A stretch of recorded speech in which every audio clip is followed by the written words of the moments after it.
తెలుగు వ్యాకరణాంశాల వివరణలో 5వ భాగానికి స్వాగతం. ఈ భాగం నుంచి సంధుల గురించి వివరించుకుంటూ వెళ్దాం. సంధులు, ఈ సంధులు 2 రకాలు.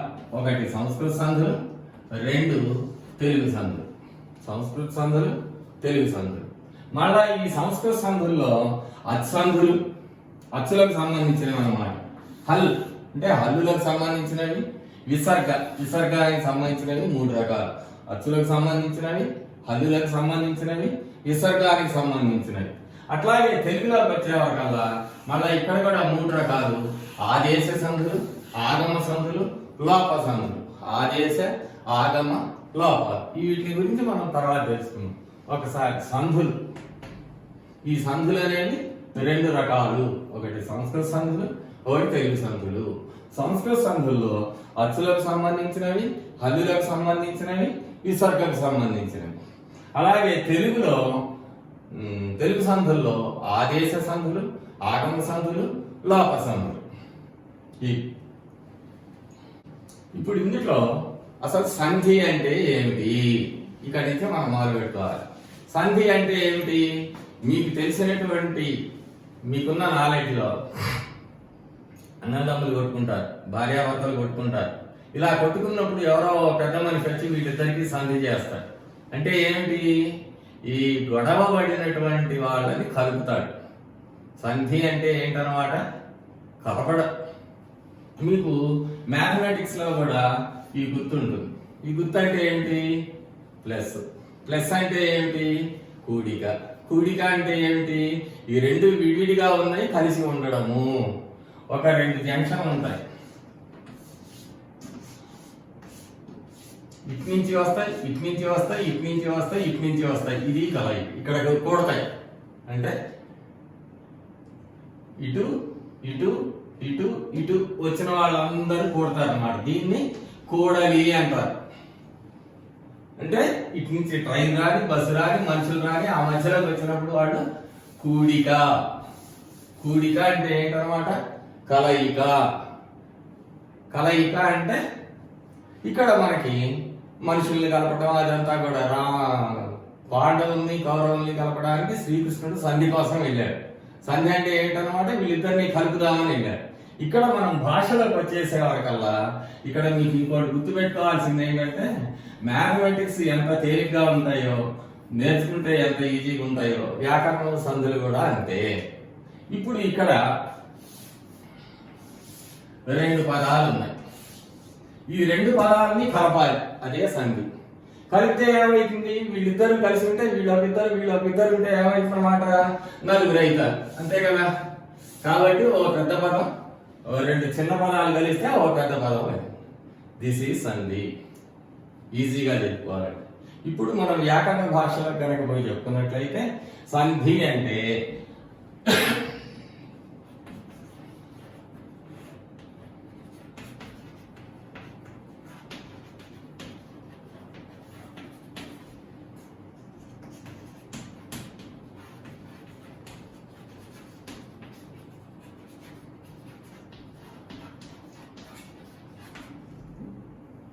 ఇది సంధి నిర్వచనం. ఏమన్నా అర్థమవుతుందా? పూర్వ పరస్పరములకు పరస్పరం ఏకాదేశం బహుళ సంధి అనబడును. దీన్ని మనం సింప్లిఫై చేస్తాం, చూద్దాం. ఇప్పుడు సంధి అంటే ఏమనుకున్నాం మనం? 2 పదముల యొక్క కలయిక. ఇదేం పదం? ఇది ఒక పదము, ఇది కూడా ఒక పదము. అయితే ఈ పదాన్ని ఏమనాలి? ఇది మనకు మెయిన్ ఇంపార్టెంట్. ఇది ప్లస్ అంటే ఏమనుకున్నాం? కూడిక. ఇక్కడ కలుస్తాయి 2. ఇది ఒక జంక్షన్ లాంటిది. ఈ జంక్షన్ కి ముందున్న దాన్ని పూర్వ పదము అన్నాం. పూర్వ అంటే ముందు, తర్వాత ఉన్న దాన్ని పర. సో పూర్వ పదము, పరపదము అంటే 2 పదాలు ఉన్నాయి. ఈ 2 కలిసి వస్తే ఏమైతుంది? ఇక్కడ సంధి రూపం వస్తుంది. ఆ కలిసి ఏమైతాయో అది అవుతుంది. అయితే ఇక్కడ పూర్వ, పర అంటే ఇప్పుడు 2 వచ్చినాయి మీకు. స్వరము. స్వరము అంటే మనం ఇంతకు ముందు చెప్పుకున్నాం. స్వరము అంటే అచ్చు.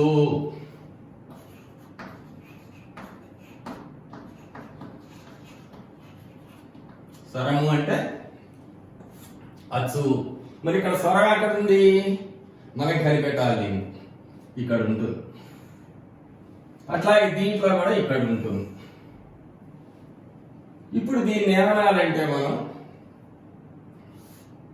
ఈ భాగాన్ని స్వరము అంటాం. పూర్వపదాల్లో ఉన్నది కాబట్టి ఇది పూర్వస్వరం. ఇక్కడ ఉండే స్వరాన్ని పరస్వరము అంటాం. అదేనండి, ఇప్పుడు పూర్వపదము పరపదము. పూర్వపదంలో ఎక్కడుంది స్వరము, ఇక్కడ ఉంది అచ్చు, ఇక్కడ కూడా అచ్చు ఉంది. ఈ రెండుకే సంధి జరిగాయి కాబట్టి పూర్వ పదములో ఉన్న చివరి అచ్చు, దీని అర్థం పూర్వ పరస్వరములకు. అంటే పూర్వపదంలో ఉన్న చివరి అచ్చుకి పరపదంలో ఉన్న మొదటి అచ్చుకి ఏమైతుందట, పరస్వరము ఏకాదేశమవుతుంది. పరస్వరము, స్వరము అంటే అచ్చు అనుకున్నాం, అంటే ఈ స్వరము ఉంటుంది. ఈ రెంటికి ప్లేస్ లో ఈ పరపదంలో ఉన్న మొదటి అచ్చు ఏదైతే ఉంటుందో అది మాత్రమే ఉంటుంది. ఇది సంధి అంటే. ఈ ఏకాదేశం, పరమవటం ఇవన్నీ కాసేపు వదిలేద్దాం. మీరు ఇంకోటి గుర్తుపెట్టుకోవాల్సింది ఏంటంటే, పరీక్షల్లో సూత్రాలు రాయాల్సిన పని లేదు, సూత్రార్థం రాసినా చాలు. నేను మీకు ఈజీగా చెప్తాను. ఇప్పుడు చూడండి, ఇప్పుడు ఒకసారి చూడండి, పూర్వ పరస్వరములకు పరస్వరం ఏకాదేశం ఒకటి సంధి అనబడును. అంటే మనకేం అర్థం కాలేదు, దాన్ని మనం తెలుగులో చెప్పుకున్నాం. పూర్వ పదములోని చివరి అచ్చు, పరపదములోని మొదటి అచ్చు. ఇంకొక ఉదాహరణ చెప్పినప్పుడు ఇంకా క్లారిటీ ఇస్తాను మీకు.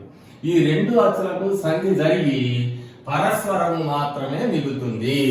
ఇప్పుడు ఒక ఉదాహరణ చూసుకుంటూ పోతే మనం ఇంకా ఈజీగా అర్థమవుతుంది.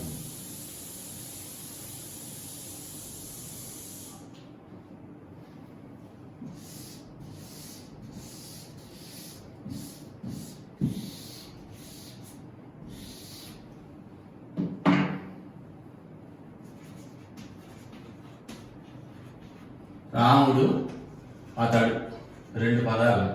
ఈ రెండు పదాలని కలపాలి మనం. ఇది ఒక పదం, ఏం పదం ఇది, పూర్వపదం.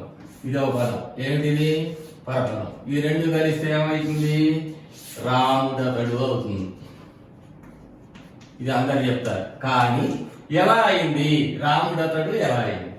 ఈ ము ఇంతవరకు మారలేదు, ఈ తడు ఇది మారలేదు. సో రాము తడు అవి అంతే ఉన్నాయి. అంటే ఈ డు ఆ ఈ రెండు కలిసి డా అయింది. ఎలా అయింది? ఇప్పుడు డూలో ఏమున్నాయి, డ్ ప్లస్ ఊ, ఇక్కడ మనం కలుపుతున్నాం ఆ. ఇది ఇప్పుడు చెప్పండి, పూర్వపదం, పూర్వపదంలో ఉన్న స్వరం అంటే ఇది ఊ, పూర్వ స్వరం ఇది. పరపదం, పరపదంలో ఉన్న స్వరం ఇది. అంటే ఈ రెంటికి సంధి జరిగింది. సంధి జరిగి ఏమైంది, ఇటు ప్లస్ ఊ ప్లస్ ఆ ఈజ్ ఈక్వల్ టు డా అయింది.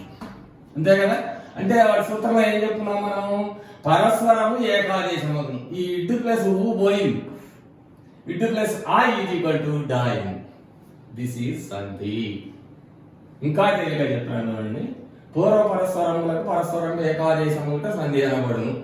దాన్ని తెలుగులోకి మనం క్లియర్ గా అచ్చ తెలుగులో చెప్పుకున్నట్లయితే, మొదటి పదములోని చివరి అచ్చునకు దిస్, రెండవ పదములోని మొదటి అచ్చునకు సంధి జరిగి మొదటి పదములోని అచ్చు పోయి రెండవ పదములోని అచ్చు మాత్రమే మిగులును. దీన్నే సంధి అంటారు. మీకు ఏది ఈజీగా ఉంటే అది ఫాలో అవ్వండి. మళ్ళీ ఒకసారి, మొదటి పదములోని చివరి అచ్చునకు రెండవ పదములోని మొదటి అచ్చునకు సంధి జరిగి మొదటి పదములోని అచ్చు పోయి రెండవ పదములోని అచ్చు మాత్రమే మిగులును. దీన్నే సంధి అందురు. ఉదాహరణ, దీన్ని అన్వయం చేసుకుందాం. రాముడు ప్లస్ అతడు అని ఉండగా, రాముడు ఇది రాముడు ప్లస్ ఊ అని ఉండగా, అతడులో ఆ పరమగుతుండగా ఈ డు ప్లస్ ఊ ప్లస్ ఆ అనే చోట సంధి జరిగి రాముడు ప్లస్ ఊలో అంటే పూర్వస్వరము పోయి పరస్వరము ఆ మాత్రము మిగిలి రాముడు ప్లస్ అతడు. ఈ ఊ పోయింది ఇక్కడ, పోయి రాముడతడు అనేటువంటి సంధి రూపం ఏర్పడింది. ఇది సంధి అంటే. మళ్ళీ ఒకసారి పూర్వ పరస్పరములకు పరస్పరం ఏకాదేశం ఉంటే సంధి అనబడును. ఇది పూర్వపదం, ఇది పరపదం. ఇంకోటి గుర్తుపెట్టుకోవాలి, మీరు కొంతమంది ఉత్తర పదం అంటున్నారు. ఉత్తర పదం అనకూడదు. ఉత్తర పదం అనేది సమాసంలో కానీ, ఇక్కడ పరపదం మాత్రమే. అందుకే పూర్వ పరస్వరములు. పూర్వపదంలో ఉన్న చివరి అచ్చు పూర్వస్వరము, పరపదంలో ఉన్న మొదటి అచ్చు పరస్వరము. పూర్వ పరస్వరములకు అంటే మొదటి పదములోని చివరి అచ్చునకు, రెండవ పదములోని మొదటి అచ్చునకు సంధి జరిగి పరస్వరము ఏకాదేశం అవుతుంది. అంటే పరస్వరం వస్తుంది అంటే పూర్వస్వరం పోతుంది అని అర్థం. పూర్వ పదంలో ఉన్న ఊ అనే అచ్చు పోయి పరపదంలో ఉన్న ఆ అనే అచ్చు మాత్రం మిగిలి అప్పుడు రాముడు ప్లస్ ఆ ఈక్వల్ రాముడతడు అని అయినది. ఇది సంధి అంటే.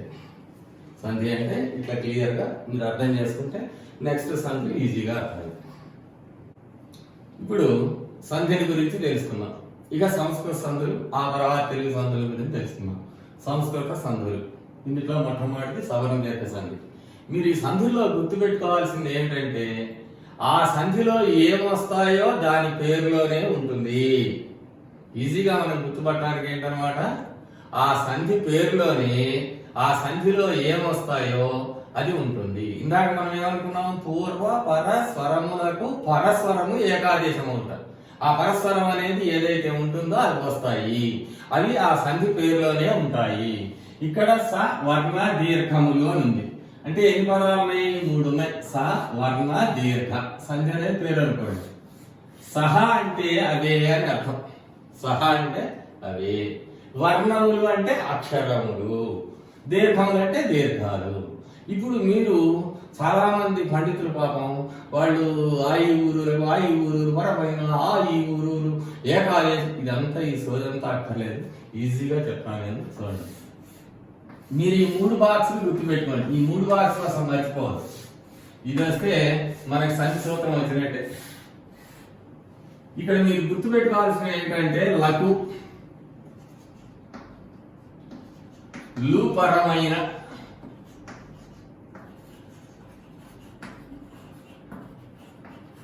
లు వచ్చు. ఇదే సూత్రం. సవర్ణ సూత్రం ఏంటంటే ఏ సంధికైనా నేను ఇంకా చెప్పబోతాను. ఇదేంటి మీకు ఆల్రెడీ తెలుసు, పూర్వపదం. ఇక మనం పదంతో పనిలేదు. పూర్వ సంధి ఎక్కడ జరుగుతుంది? పూర్వ స్వరంలో జరుగుతుంది. అంటే ఆ సంధి జరిగే చోట ఉండాల్సినటువంటి ప్లేస్ ఇది. పరపదం ఇది, పరస్వరం. పరస్వరములో సంధి జరుగుతుంది. ఆ సంధి ప్లేస్ లో ఎక్కడైతే సంధి జరుగుతుందో అక్కడ ఉండాల్సిన అక్షరాలు ఏంటి? ఈ రెండు కలిస్తే అక్కడ డు ప్లస్ ఊ ప్లస్ ఆ ఈజ్ ఈక్వల్ టు డా అయింది కదా, అక్కడ ఆ వచ్చింది. అక్కడ ఏం వస్తాయో ఇది. కాబట్టి మీరు ఏ సూత్రానికైనా ఒకటే గుర్తు, లకు లు పరమైన లు వచ్చును, ఏ లకు ఏ లు పరమైన ఏ వచ్చును. అది చూద్దాం.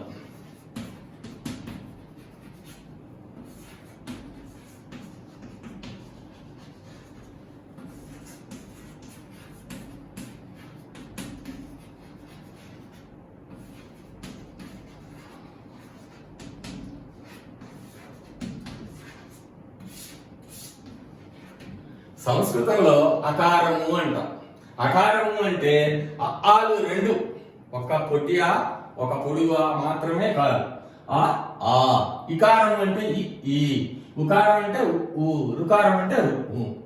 కాబట్టి ఇక్కడ నేను సూత్రాలు 8 రకాలుగా చెప్పచ్చు. చూడండి, అకార ఇకార ఉకార రుకారములకు లకు వచ్చింది సరే.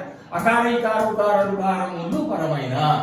కారం అంటే ఏంటి? ఇక్కడ ఆ ఉంది సార్, ఆ రెండవ ఆయన ఉండవచ్చును. ఇక్కడ కూడా అంతే. తెలుగులో మాత్రం అట్లా కుదరదు.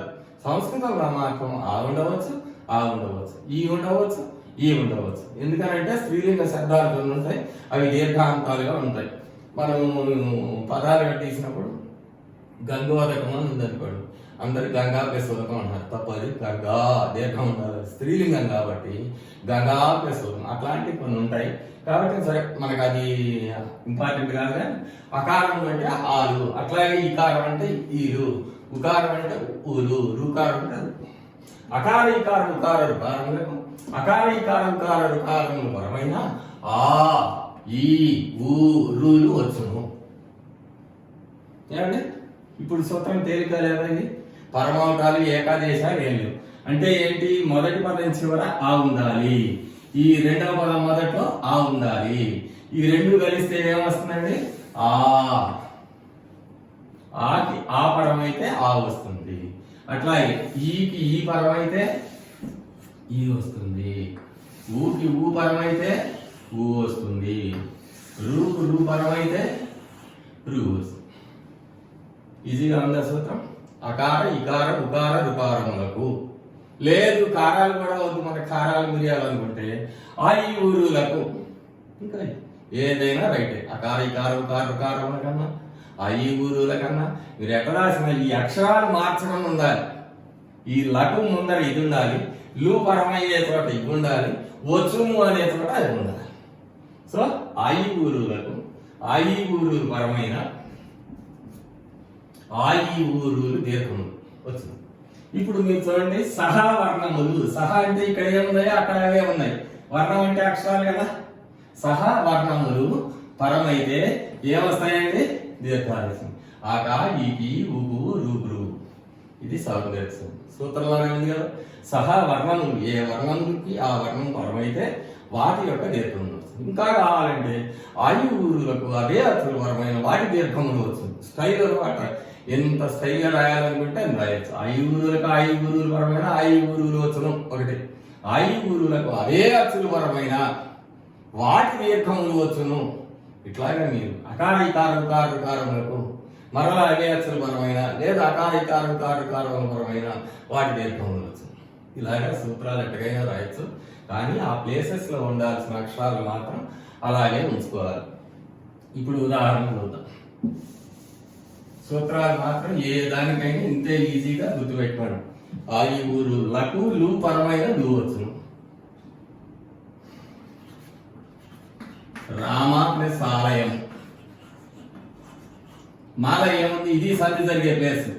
ము ప్లస్ ఆ, ఇదిగో ఏముండాలి ఇక్కడ?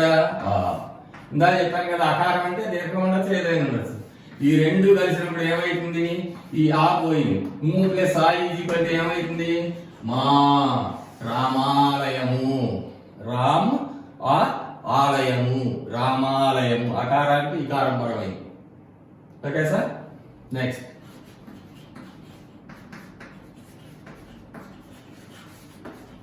మునీంద్రుడు. మునిలో ఏముంది? ఈ ఉంది. ఇన్ను ప్లస్ ఈ యువతల సంధి ఏం జరగదు. ఈ సున్నాద్రుడు దగ్గర కూడా ఏం మార్పు ఉండదు. మనకి సంధి జరిగే ప్లేస్ ఇది అనుకున్నాం కదా. ఇన్ను ప్లస్ ఈ, ఇదిగో ఈ. ఏం పరం కావాలి? ఇదిగో ఈ. ఈ రెండు పరం అయితే ఏమొస్తుందట? ఈ అంటే ఇది పోతుంది. ఈ ప్లేస్ లో ఏమొస్తుంది? ఈ. అప్పుడు ముని ప్లస్ ఈజీ పట్టు మునీంద్రుడు. నెక్స్ట్ సు ప్లస్ ఉక్తి. సులో ఇస్ ప్లస్ ఉ.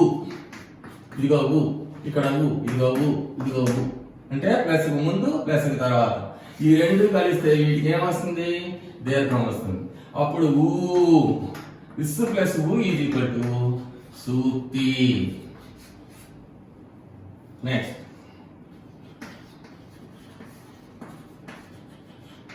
పితృ ప్లస్ రుణం.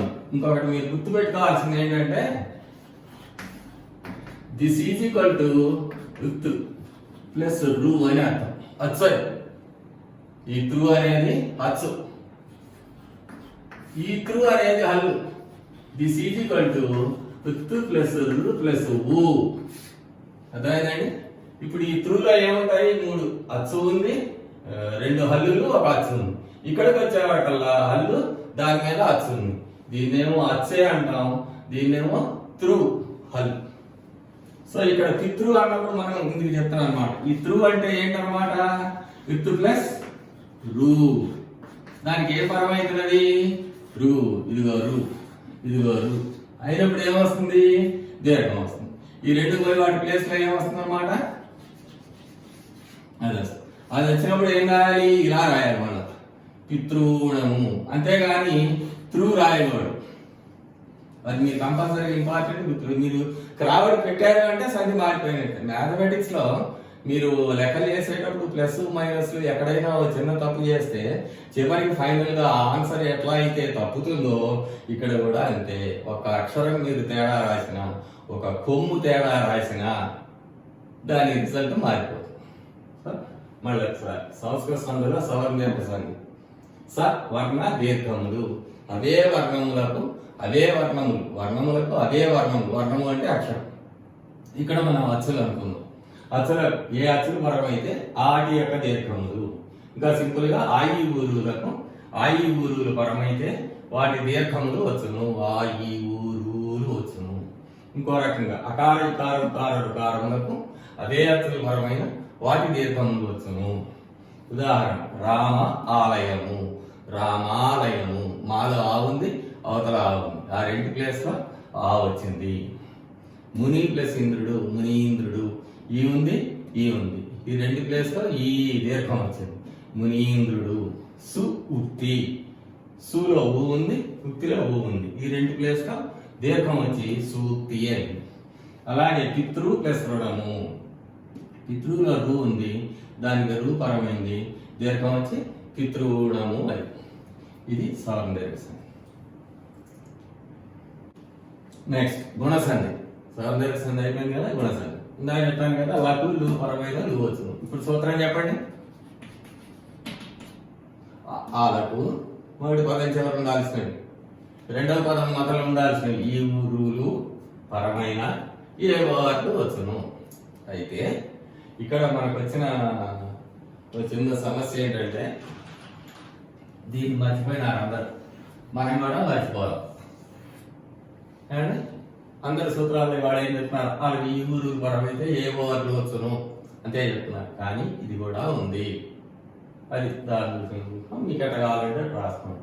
వాళ్ళకు ఈ ఊరు లేదా ఈ ఊరు పరమైన ఏ ఓవర్ అల్లు వచ్చును లేదా ఏ ఓవర్లు వచ్చును. ఉదాహరణ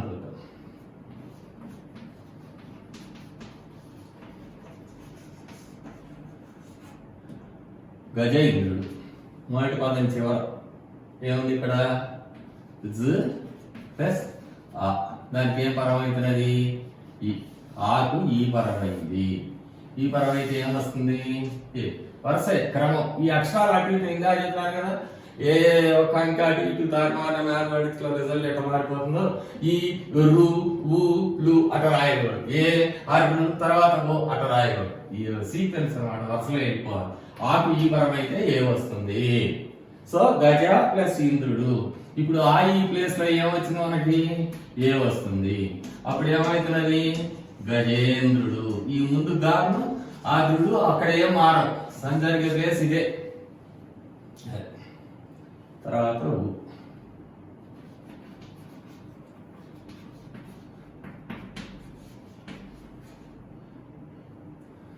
గర్వ ఉన్నది.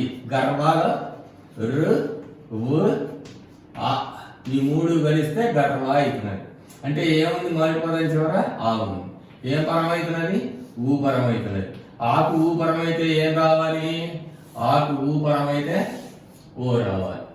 అప్పుడు ఏమవుతుంది, రువు ఓ. అప్పుడు ఇది కలిసి ఏమవుతుంది, ఓ. తర్వాత ముందున్న అక్షరాలు తర్వాత అక్షరాలు అవి మామూలుగానే ఉంటాయి. గర్వ ప్లస్ ఉన్నతి, గర్వోన్నతి. గర్వాలో ఆ ఉంది, ఉన్నతిలో ఊ ఉంది. గర్వ అంటే ఆ. ఈ ఆకి ఈ ఊకి ఈ ప్లేస్ లో ఓ వస్తుంది కాబట్టి ఈ లఘు లూపరమైన ఏ వచ్చును, ఊ వచ్చును. అదే. తర్వాత ఇంకొకటి మహా. ఇంకా చెప్పాను, మామూలుగా మహా అని రాస్తారు, రాయకూడదు. మహాకి దీర్ఘం ఉండాలి. మహా ప్లస్ ఋషి. ఈ హాల ఏముంది, ఇదిగో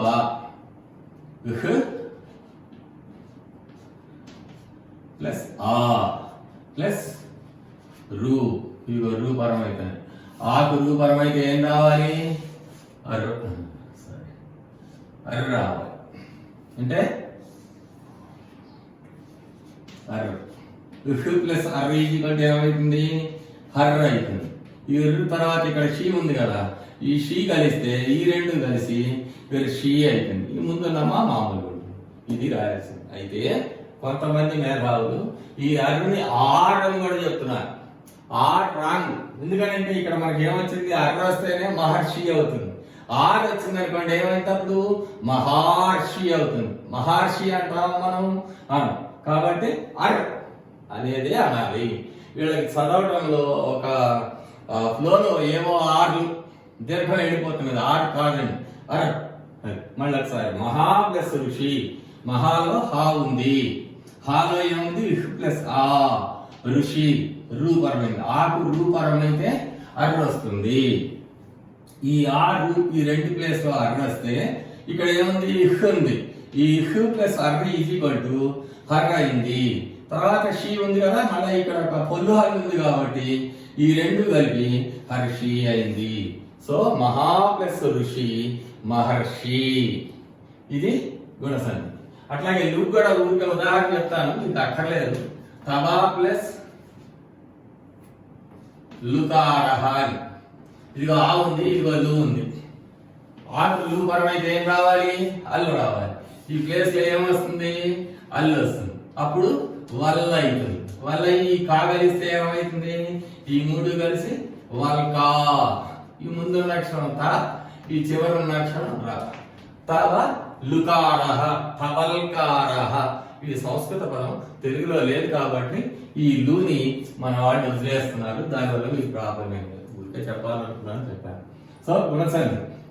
వాళ్ళకు ఈ ఊరులు పరమైతే ఏ వార్లు వచ్చును. మీరు కూడా మర్చిపోండి, నో ప్రాబ్లం. బట్ ఆడని మాత్రం అనద్దు, అర్ అంతే. వాళ్ళకు ఈ ఊరులు పరమైతే ఏ వారు. ఇంకా కావాలంటే అకారమునకు. అకారము అంటే ఇందాక అనుకున్నాం కదా, ఆ రెండు వస్తాయి కాబట్టి అకారమునకు ఈ ఊరులు పరం అని చెప్పినా సూత్రం రైటే. అకారమునకు ఈ ఊరులు పరమైతే ఏ వార్లు వరుసగా వచ్చును. అంటే ఈకి ఏ వస్తుంది, ఊకి ఓ వస్తుంది, రుకి అర వస్తుంది. ఉదాహరణ గజ ఇంద్రుడు గజేంద్రుడు, రాజా ఇంద్రుడు, మహా ప్లస్ ఇంద్రుడు మహేంద్రుడు. ఇవన్నీ ఇకారాలు. గర్వ ప్లస్ ఉన్నతి గర్వ ఉన్నతి గర్వోన్నతి ఓకారం వచ్చింది. అట్లాగే మహా ప్లస్ ఋషి మహర్షి, రాజా ప్లస్ ఋషి రాజర్షి. ఇవన్నీ కూడా ఇట్లాంటివి ఉదాహరణ. అదే మాట సంగతి. గుణ సంఖ్య ఎక్కువ.